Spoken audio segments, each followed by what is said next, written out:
Tanti auguri la Lana per i tuoi meravigliosi 80 anni.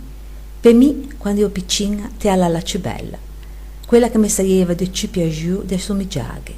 Grazie di tutto per quello che ancora mi insegni. Grazie per tutto bene che ti vuoi mio papà.